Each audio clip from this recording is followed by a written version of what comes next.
Alors, ce matin, notre question, c'est quel est le sens de la vie? Et c'est une question super importante et c'est même presque triste que si peu de personnes se posent cette question. On arrive à un point où nos contemporains se demandent presque si on peut trouver une réponse à cette question et on arrête de la poser, je pense. C'est terrible que si peu de gens se la posent. C'est vraiment un peu comme si un aigle dans un zoo avec les ailes coupées se posait jamais la question « Est-ce que j'ai été créé pour ça ?» Nous sommes créés pour autre chose et pourtant on se pose très rarement la question « Quel est le sens de ma vie? Pourquoi je suis ici ?» Donc c'est vraiment important qu'on se la pose. Et il faut pas. Une deuxième chose à faire comme remarque avant de commencer, c'est il ne faut pas confondre le bonheur et le sens de la vie. Juste parce qu'un aigle est heureux en cage, les ailes coupées, à picorer son grain, ne veut pas dire qu'il a été créé pour cette cage. Il peut être heureux, mais il a été créé pour un bonheur supérieur. Et ça, c'est super important parce qu'on a été créé pour le bonheur, on va le voir dans le texte de la Bible, on a été créé pour le bonheur, et pourtant, puisqu'on ne trouve pas le bonheur pour lequel on a été créé, on va rechercher des bonheurs inférieurs. Et donc, il ne faut pas se dire « je suis satisfait de la vie, ça me suffit comme ça ». Non, nous avons tous été créés pour un bonheur supérieur. Et donc, on inviterait bien sûr, quand on voit un aigle en cage, on inviterait bien sûr cet aigle, si c'était possible, à sortir de cette cage, à découvrir qu'est-ce que c'est voler pour la première fois, de découvrir qu'est-ce que c'est la liberté. De même, je vous invite tous à prendre ce texte biblique qu'on va lire ce matin et vous demander, est-ce que c'est possible que ce que ce texte dit soit vrai? Et puis, troisième remarque, c'est une question qui mérite beaucoup d'attention et d'effort, je pense. Parce qu'on est très, très, très rapide aujourd'hui dans une génération où en 3 minutes 30 sur YouTube, un concept nous est expliqué, qu'il faut avoir en 3 minutes 30 la recette du bonheur qui nous est expliquée. Et je pense qu'on n'est plus, pour beaucoup, on n'est plus prêt à faire les recherches qu'il faut. Et si on voit un livre comme ça que Dieu nous aurait donné pour nous faire connaître le sens de la vie, on se dit, mais non, c'est beaucoup trop grand. Il n'y a pas une vidéo de 3 minutes sur YouTube quelque part qui me le résume? Et on pourrait se dire, ah oui, parce que c'est tellement compliqué. C'est pour ça que Dieu nous a donné un livre avec 66 petits livres dedans. C'est parce que c'est compliqué, ces explications. Ou alors, c'est parce que le bonheur est tellement grand, tellement profond, et il y a tellement de choses à dire vis-à-vis de ce bonheur. Dieu a pris beaucoup de temps pour nous l'expliquer. Et ça nous attriste très souvent dans nos discussions avec nos voisins, nos amis. Il y a des bonnes questions qui sont posées, mais est-ce que vous êtes prêts à faire l'effort de chercher la réponse à vos questions? Et Dieu, nous pensons, nous donne ces réponses dans la Bible, mais ce n'est pas une vidéo YouTube de 3 minutes, et il faut y accorder beaucoup de temps. Et pas faire comme beaucoup de Français. Donc là, je vous lis juste un extrait de Francoscopie, je pense que c'est 2005. C'est le sociologue Gérard Mermet qui publie ça tous les quelques années. Et il dit que 77% des Français sont d'accord avec l'idée que de nos jours, chacun doit définir lui-même sa religion indépendamment des églises. Ils n'étaient que 71% en 1994, ils sont même 82% parmi les 18 à 24 ans, donc les jeunes sont encore plus d'accord avec cette affirmation. Continue la citation. Beaucoup de Français s'efforcent de bricoler, entre guillemets, des croyances et des comportements sur mesure sans lien réel avec les structures de l'Église catholique. Ils piochent dans des croyances diverses, ce qui leur apparaît conforme à leur mode de vie et de leur pensée. Les pratiques sont adaptées, éclatées, modifiées en fonction des circonstances de la vie. À côté ou peut-être à la place des religions classiques se profile l'invention d'un monde aux formes de spiritualité multiples. Et il ne faut pas se leurrer, si on est à 82% des 18 à 24 ans qui sont d'accord avec cette affirmation qu'on se crée notre propre religion, on choisit notre propre religion et on la bricole, entre guillemets, c'est le sociologue qui dit ça, on est très certainement tous tentés par ça. Et la question c'est, l'as-tu bricolé avec des petites vidéos YouTube, avec juste quelques convictions personnelles, ou est-ce qu'elle est fondée sur quelque chose de solide? Est-ce qu'elle est étayée? Est-ce que vous avez pris le temps? Et donc, on va regarder un passage de la Bible, on va regarder le tout début, avec Genèse 1, donc c'est facile à trouver dans votre Bible blanche si vous en avez une.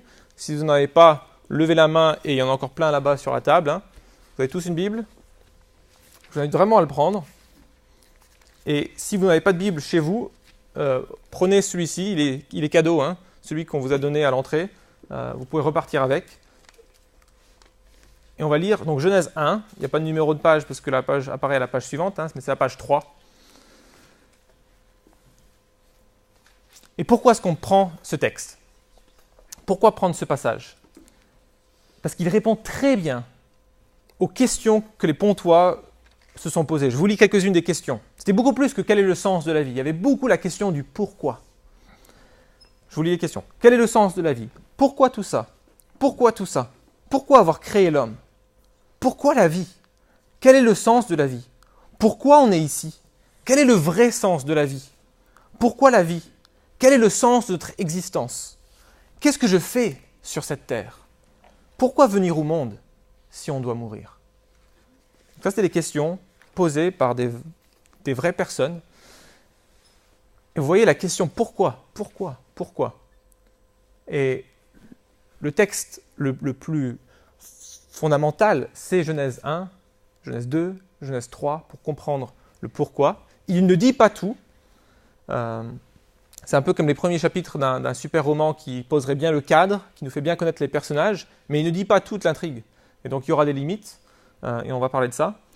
Il ne parle notamment pas du problème qui survient après. Vous allez voir qu'il y a un décalage entre ce qu'on voit ici dans la Genèse qui est tellement extraordinaire et ce qu'on ressent au quotidien. Et puis enfin, il y a quand même un gros avantage de commencer au début, c'est que plus on avance, plus on réalise que beaucoup de personnes ne connaissent pas les premiers textes de la Bible, et dans les questions sur la souffrance notamment. On ne comprend plus pourquoi il y a tant de souffrance dans le monde. On ne sait pas que la Bible y répond dans les premiers chapitres. Donc on ne dira pas tout, mais on va essayer de dire des choses essentielles dans les quelques minutes qu'on a, et je vous en supplie de ne pas traiter ça comme juste une vidéo de YouTube de 30 minutes, et hop, on a fini, on a fait le tour de la question. Non, continuez à creuser par vous-même. Donc moi, je suis devenu chrétien à l'âge de 17 ans, et plus je lis la Bible, plus je suis convaincu que c'est Dieu qui nous l'a donné pour qu'on puisse le connaître, et qu'on puisse connaître le sens de la vie.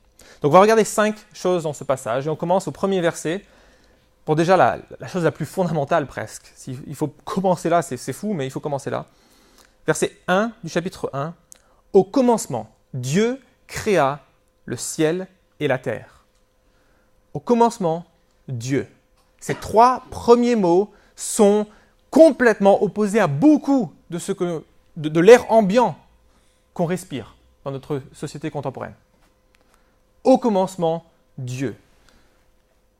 Et la première chose à retirer de ce début de la Bible, c'est que la question « quel est le sens de ma vie ?» ou la question « pourquoi je suis sur terre ?» la question a du sens si vous croyez la Bible. Parce que Dieu nous répond en 3 mots dès le premier verset. Au commencement, Dieu créa. Au commencement, Dieu. Il y a un architecte, il y a un créateur, il y a quelqu'un qui était là bien avant vous et moi. Il y a quelqu'un. Et on n'y pense pas assez. Ça ne servirait à rien de poser la question « pourquoi j'existe ?» si je ne suis que le produit du hasard, un accident cosmique. Et c'est vraiment les 2 grandes visions du monde qui existent aujourd'hui. Il y aurait la vision du monde théiste, on dirait, religieuse, il y a un créateur quelque part, une énergie ou un être, et ce qu'on appelle le matérialisme, où tout a été créé par accident et par rien. Et on va voir que ces deux positions sont complètement opposées et que cette position matérialiste n'a vraiment très peu de choses à nous proposer. À part peut-être de ne pas devoir rendre des comptes à un créateur. Il n'y a pas d'architecte qui a voulu que ma vie ait un sens. Et donc peut-être ça vous arrange si vous n'avez pas envie d'avoir du sens. Mais à part ça, commencer avec « au commencement, Dieu », ça va donner un cadre, ça va donner une raison d'être à toute la vie, à tout l'univers. Donc la question a du sens parce que l'univers a un architecte, et on le voit dès le premier verset de la Bible. Au commencement, Dieu. Deuxièmement, notre existence est voulue par Dieu. Mon existence, votre existence est voulue par Dieu. On lit ça, je saute toute la première colonne dans vos Bibles blanches et on arrive au verset 26. Toute la première colonne décrit la création du monde où Dieu, comme un artiste, est en train de travailler sur son chef-d'œuvre. Il travaille sur l'univers. Il crée toutes choses. Et au verset 26, il parle à nouveau. Et il dit, je lis verset 26 et les suivants. Puis Dieu dit, « Faisons l'homme à notre image, à notre ressemblance. » Dieu a voulu que l'être humain existe. Et on va voir, il y a beaucoup plus que ça. Mais déjà, il y a une volonté du Dieu créateur que l'être humain existe. Et au cas où vous dites, oui, bon, il a voulu que les premiers êtres humains existent, mais peut-être pas moi. Non, il continue au verset 28, après les avoir créés hommes et femmes, verset 28, Dieu les bénit et leur dit, reproduisez-vous, devenez nombreux, remplissez la terre et soumettez-la. Non seulement il a créé le premier homme et la première femme, mais en plus, il veut qu'il y ait plein d'êtres humains qui remplissent la terre. Et on va voir un peu plus loin pourquoi. Mais il a voulu que vous existiez ce matin. Et ça change tout par rapport à une vision du monde où on dit qu'on n'est que le produit du hasard. Qu'on est là parce qu'on est là. On vient de nulle part, on va nulle part et on n'a aucune raison d'exister. Au commencement, Dieu a voulu que nous existons et au commencement, Dieu a voulu que l'être humain existe et que chaque être humain existe. Et donc je ne sais pas si vous voyez les implications, que vous soyez chrétien ou pas, votre existence n'est pas un hasard. Vous étiez peut-être un accident pour vos parents, vous étiez peut-être jamais apprécié en grandissant, mais Dieu a voulu que vous naissiez. Dieu a voulu que vous ayez la vie. Dieu a voulu que vous soyez en vie aujourd'hui. Juste peut-être dernière petite remarque par rapport à ça.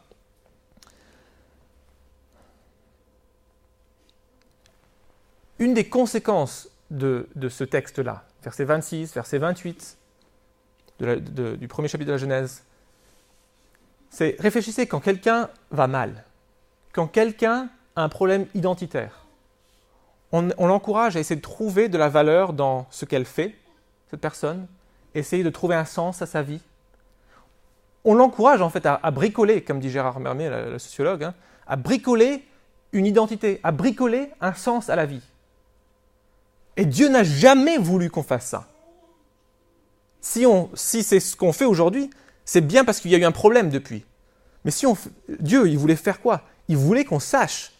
Il veut notre existence. Il a voulu. Lui, l'architecte, a voulu qu'on existe dans sa création. Et ça change tout sur notre valeur, ça change tout sur le sens de notre existence. On n'a pas besoin d'essayer d'en créer une, elle nous est donnée. Et troisièmement, on arrive justement là-dessus sur notre valeur. Première chose à remarquer dans la Genèse, c'est que la question même du sens de la vie a du sens parce qu'il y a un architecte. On n'est pas le produit du hasard. Deuxièmement, notre existence est voulue par Dieu et ça va changer notre façon de concevoir le monde. Troisièmement, nous sommes un chef-d'œuvre. Accrochez-vous, je sais que vous avez peut-être direct réagi. Non, n'importe quoi, Stéphane. Tu m'as jamais vu le matin. Nous sommes un chef-d'œuvre. Et 3 choses au moins sont dans ce texte par rapport à cette affirmation-là. On l'a déjà lu, verset 26. Puis Dieu dit, faisons l'homme à notre image, à notre ressemblance. Dieu ne dit ça d'aucune autre de sa création. Uniquement avec l'être humain, est-ce qu'il dit que l'être humain va refléter quelque chose de Dieu lui-même. Faisons l'homme à notre image, à notre ressemblance. Et alors, je ne sais pas si vous avez déjà réfléchi à ça, on voit ça avec nos enfants. Si vous avez des enfants, notre enfant va nous ressembler, plus ou moins, il va aussi nous mimiquer, plus ou moins. Et donc, celui qui a vu mon fils Noah, il a en quelque sorte vu le papa. Il y a aussi le fait que tout ce qu'on produit a une touche de nous-mêmes. On voit un chef-d'œuvre et il y a quelque chose du créateur dans un chef-d'œuvre. C'est impossible de créer sans laisser notre marque, sans laisser des indices.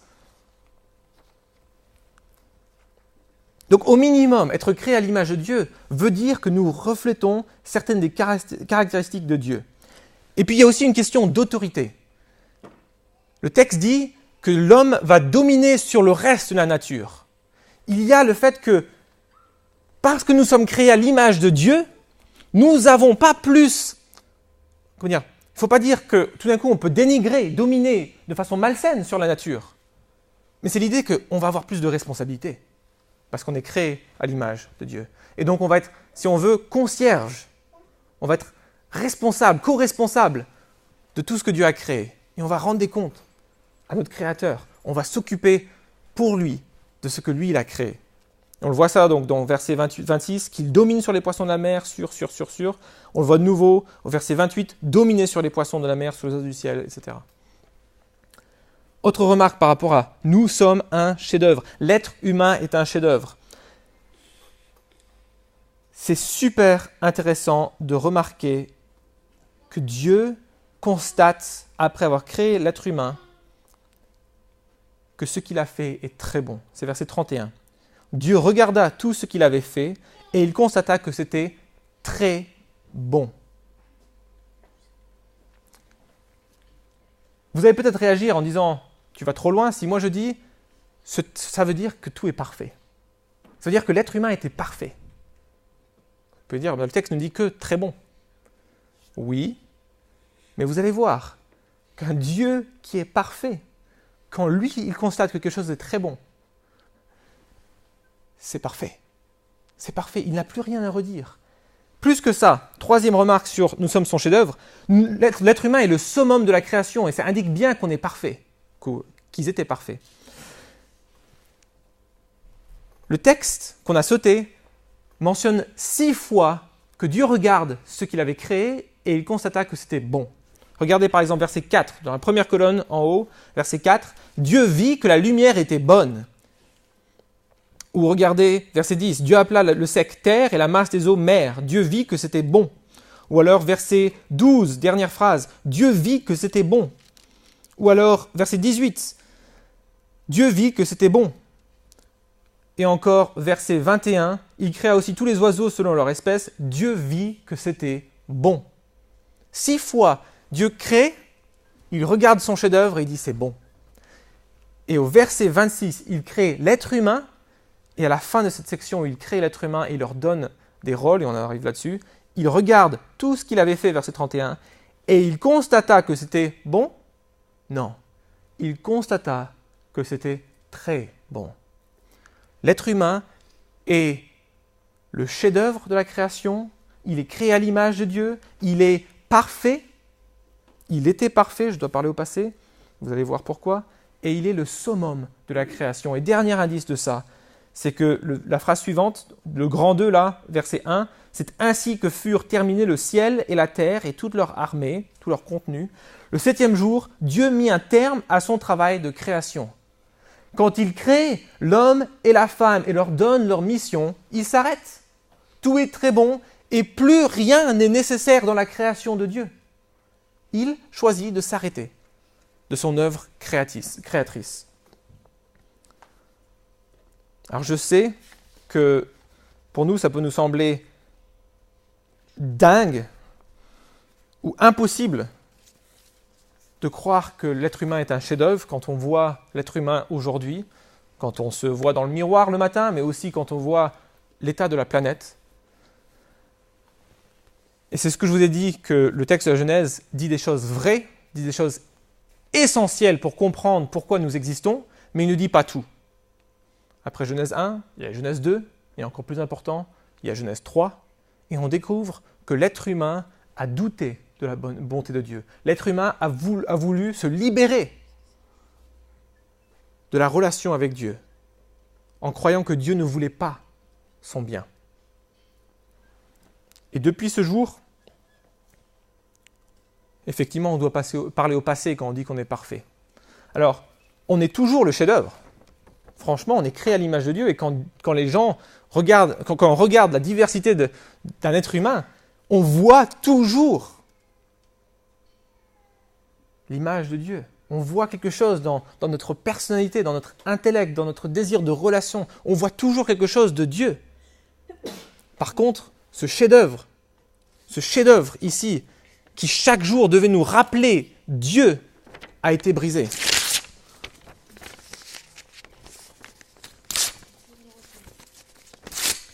Et donc,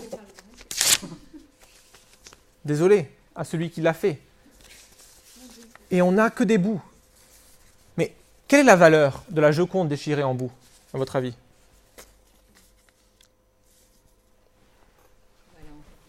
Elle est inestimable. Elle est inestimable. La Joconde n'a pas de prix. Elle est inestimable, même déchirée. C'est toujours un chef-d'œuvre. Maintenant, on a besoin d'être reconstruit, d'être refabriqué, d'être sévèrement restauré. Mais elle reste sans prix, parce que c'est un chef-d'œuvre. Et de la même manière, on peut toujours dire que l'être humain est un chef-d'œuvre. Il est toujours créé à l'image de Dieu.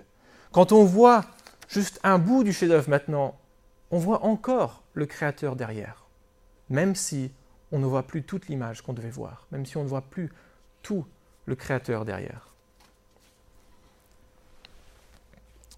Donc peut-être ça vous semble un peu dur de gober que c'est à cause d'un fruit qui a été mangé dans un jardin en Genèse 3 que toute l'humanité a été brisée.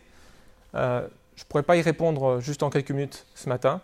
Je vous invite vraiment à revenir même dimanche prochain, parce que ça va être une des questions qui sera clairement posée par rapport à pourquoi est-ce que maintenant il n'y a pas tout le monde simplement qui est pardonné de ses péchés. Qu'est-ce qui s'est passé? Mais on n'en parle pas. Mais c'est peut-être juste des indices dans notre propre vécu. Si on regarde le sondage, les 70 personnes, les plus de 70 personnes qui ont posé une question sur la souffrance dans le monde, beaucoup d'entre elles, et je les critique pas, je leur en veux pas du tout, mais beaucoup d'entre elles formulent leurs questions à Dieu comme si le problème de la souffrance dans le monde, c'était Dieu. C'était lui le coupable. C'est lui qui n'intervient pas. C'est lui qui n'agit pas. Et en même temps, si on regarde notre propre cœur, on doit dire, il y a une méfiance en nous de la bonté de Dieu. Il y a une méfiance en nous de la personne de Dieu, même si vous vous dites chrétien. Je suis convaincu que chacun d'entre nous, alors qu'on est peut-être chrétien, on doit lutter constamment avec ce premier doute que Adam et Ève avaient, que Dieu ne veut pas vraiment mon bonheur. Il veut peut-être un esclave qui va travailler pour lui, mais il ne veut pas vraiment mon bonheur. Est-ce que ce ne serait pas l'indice que Genèse 3 dit vrai et que l'être humain s'est vraiment, en réalité, rebellé contre Dieu? Et qu'en nous, on voit ce tiraillement entre on recherche quelque chose, on recherche le sens de la vie, et en même temps, on n'est pas prêt à la réponse qu'on a été créé pour Dieu, par Dieu et pour Dieu. Et pourtant, revenez aux deux possibilités, c'est schématique, mais revenez aux deux possibilités. Si on est un produit du hasard, pourquoi aurions-nous de la valeur? C'est une valeur complètement artificielle qu'on fixerait. Si tout d'un coup, vous tombez avec un pot de peinture dans la main et qu'il y a une flaque ici qui se met sur un bout de papier, et que vous dites « chef-d'œuvre, valeur inestimable », c'est complètement artificiel. Ça n'a aucune valeur. C'est un produit du hasard. Je peux le reproduire et le refaire autant de fois que vous voulez. Ce n'est pas un chef-d'œuvre. Et pourtant, on n'arrête pas d'essayer de dire que la vie humaine a de la valeur tout en ayant rejeté Dieu aujourd'hui.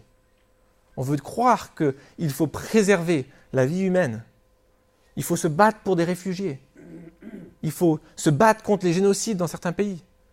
Et en même temps, on a rejeté le Dieu créateur qui nous donne cette valeur, qui nous dit nous avoir créés à son image. Alors, on a vu trois choses. La question a du sens. On a vu que nous avons été créés, nous avons été voulus par Dieu. Nous avons vu que nous sommes un chef-d'œuvre et on avance rapidement. Nous voyons dans notre texte, toujours verset 26, que nous avons un but. Alors, le premier but, on l'a couvert déjà rapidement. On est là pour dominer, gérer la planète en concierge, si vous voulez. On gère les ressources de Dieu, on gère la création de Dieu. On est là pour la reproduction. Ça peut nous sembler étrange parce que souvent, les gens pensent que Dieu est contre le sexe. Non, c'est lui qui l'a créé, c'est lui qui l'a inventé. Il est pour le sexe, il est pour la reproduction, il est pour que la Terre soit remplie de créatures qui reflètent son image. Il veut que la planète entière soit remplie de ses chefs-d'œuvre. Ça, c'était au verset 28, on l'avait lu, donc je ne l'avais pas relu. Mais on va le lire là pour la troisième et dernière chose qu'on constate dans le texte. Reproduisez-vous, devenez nombreux, remplissez la terre et soumettez-la. Dominez sur les poissons de la mer, sur les oiseaux du ciel et sur tout animal qui se déplace sur la terre. Vous voyez la phrase, juste le mot, l'ordre, soumettez-la. À cause du reste de la Bible, on peut lire beaucoup de choses dans soumettez-la. Nous, aujourd'hui, avec le recul de Genèse 3, où l'homme s'est rebellé contre Dieu, on voit dans la soumission de la planète que des problèmes écologiques. On voit que des désastres, des pétroliers qui sont sur des récifs.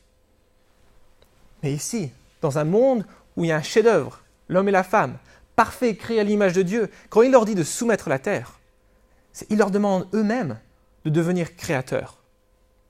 Pas créateurs au sens Dieu avec un grand D, mais créateurs en tant que responsables de voir le potentiel dans la création et d'en faire des choses belles.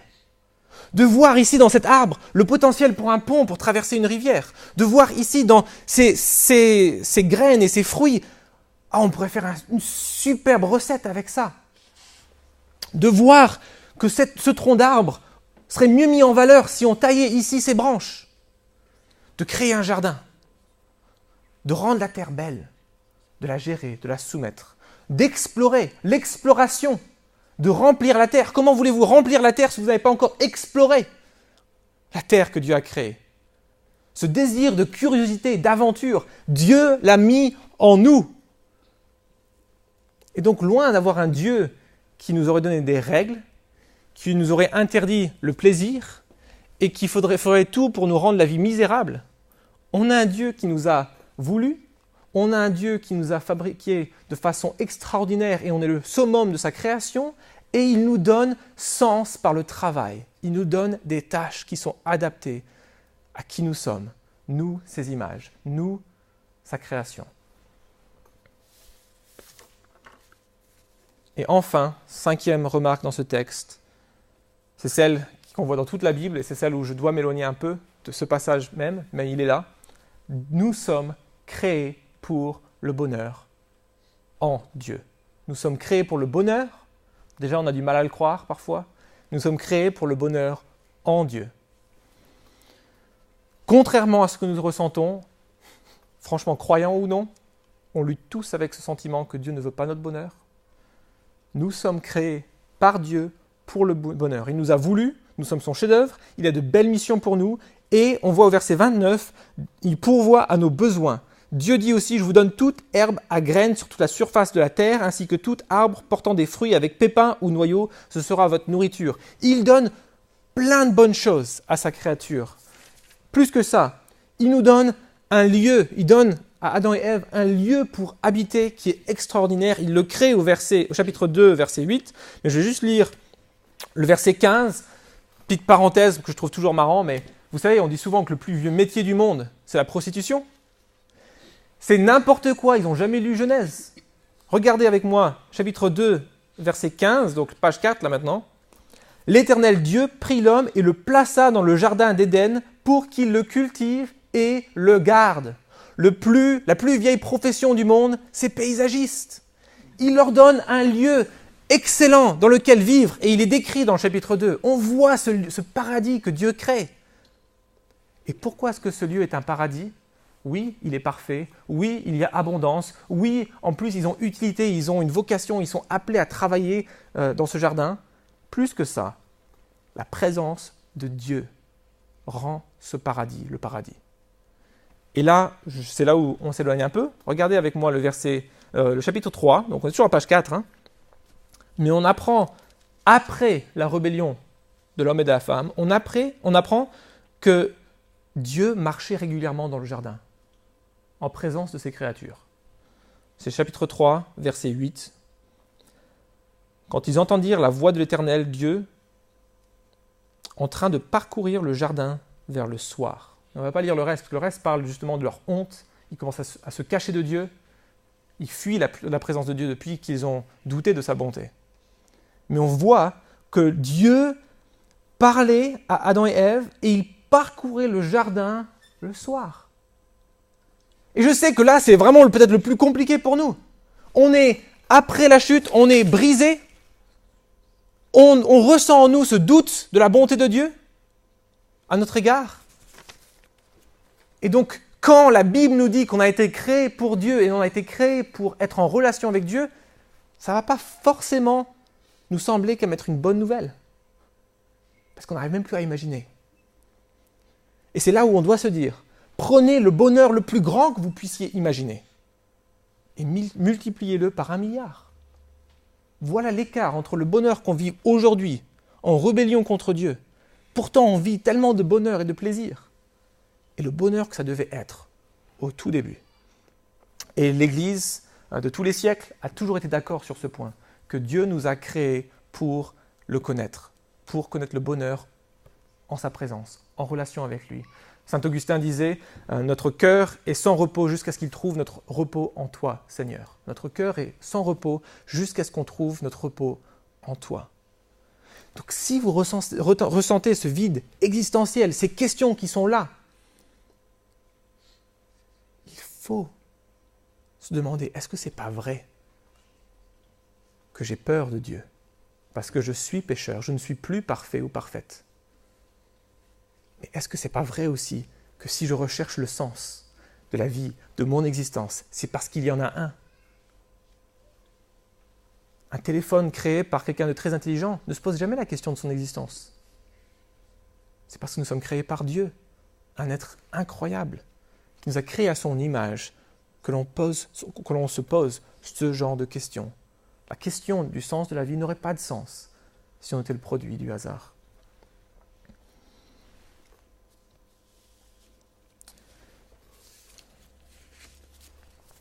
Donc on va s'arrêter là, mais il faut quand même faire comprendre une chose, rappeler une chose. Ce texte dit plein de choses vraies, mais il ne dit pas toute l'histoire. Tout le reste de la Bible montre le plan de Dieu pour recoller sa création. Tout le reste de la Bible. Ça fait beaucoup de pages, hein? Ça fait un grand plan. C'est le projet magnifique d'un Dieu bon, d'un Dieu plein d'amour pour sa création, qui s'engage, qui se donne et qui, ultimement, pour qu'on ait de nouveau la relation avec lui, devient un homme en Jésus, vient vers les créatures, parce que les créatures ne peuvent plus venir vers lui. Et il se sacrifie pour nous, il donne sa vie pour nous. Et on ne va pas pouvoir en parler plus ce matin. Mais c'est possible d'être recollé. C'est possible grâce à Jésus. Et la présence de Dieu est promise en Jésus. Et je vais juste terminer avec ce verset-là. Vous pouvez venir aller avec moi au texte. Avec le numéro de page, ce n'est pas trop compliqué. Matthieu 28, dernier verset de l'évangile selon Matthieu, page 643 dans nos Bibles. On voit que on ne peut pas juste venir à Genèse 1 et voir le but de l'existence maintenant. Depuis qu'on s'est séparé de Dieu, depuis qu'on est déchiré et brisé en tant que chef-d'œuvre, on a besoin d'un restaurateur. Tout comme une pièce dans un musée a besoin d'être restaurée, nous avons besoin d'être sévèrement restaurés. Et Jésus nous promet qu'il a tout pouvoir pour le faire. Donc, page 643, verset 18. Jésus s'approcha et leur dit « Tout pouvoir m'a été donné dans le ciel et sur la terre. Allez donc, faites de toutes les nations des disciples, baptisez-les au nom du Père, du Fils et du Saint-Esprit, et enseignez-leur à mettre en pratique tout ce que je vous ai prescrit. » Regardez la promesse. « Et moi, je suis avec vous tous les jours jusqu'à la fin du monde. » La présence de Dieu est de nouveau possible en Jésus. C'est possible de nouveau de connaître la joie, le bonheur, d'avoir une relation avec son Créateur en Jésus. C'est pour ça que Jésus est au centre de tous nos cultes, c'est pour ça que Jésus est au centre de nos groupes de maison, c'est pour ça que Jésus, on essaie au maximum d'être au centre de notre vie au quotidien. Et en conclusion, ce seraient mes questions pour nous, si vous êtes chrétien, ou vous dites chrétien ce matin. La Bible nous dit de la première page jusqu'à la dernière page que nous avons été créés pour vivre et trouver le bonheur en sa présence. Est-ce que Jésus est la personne la plus importante pour toi? Est-ce que Jésus te remplit de bonheur, de savoir pouvoir lui parler, de pouvoir vivre sous son regard, de vivre en sachant que tu es voulu, en sachant qu'il t'a créé, en sachant que tu as une raison d'exister, qu'il te donne des missions, et en sachant que tu es un chef-d'œuvre en train d'être restauré. Est-ce que Jésus te remplit de joie de pouvoir être en relation avec lui à nouveau?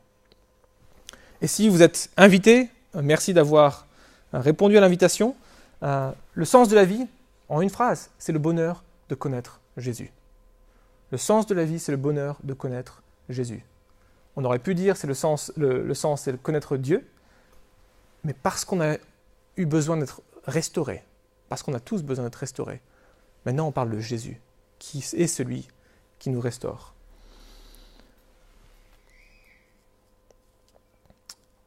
Et je sais que c'est très très difficile pour nous, chacun d'entre nous, moi le premier, de croire en la bonté de ce Dieu et de croire en la vérité de ses paroles.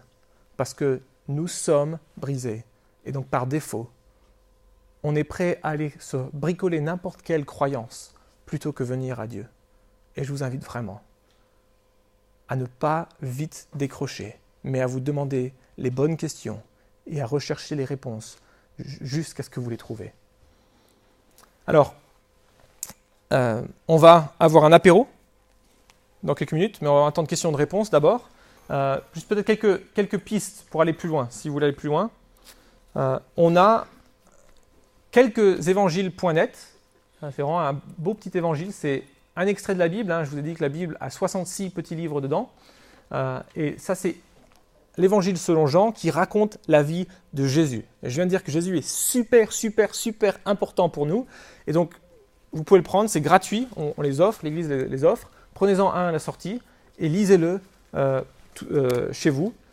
Si vous connaissez un chrétien et vous êtes venu avec quelqu'un, vous pouvez lire avec eux. Il y a à chaque fois le texte de la Bible d'un côté et de la place pour prendre des notes de l'autre côté.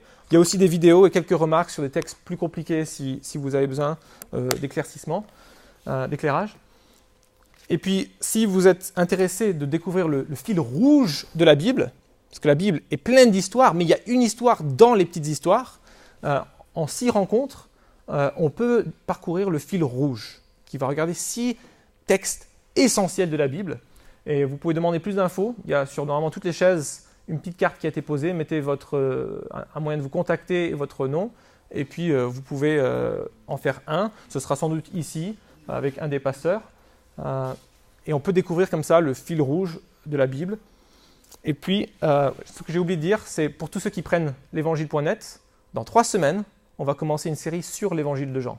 Et on va parcourir l'évangile de Jean ensemble en église. Alors prenez-le, prenez de l'avance peut-être, et puis venez, rendez-vous soit dimanche prochain pour la prochaine question, soit venez pour la série, et on va parcourir ensemble l'évangile de Jean et se demander mais pourquoi Dieu nous a donné cet évangile-là? Qu'est-ce qu'il veut changer notre vie? Qu'est-ce qu'il veut nous dire sur Jésus?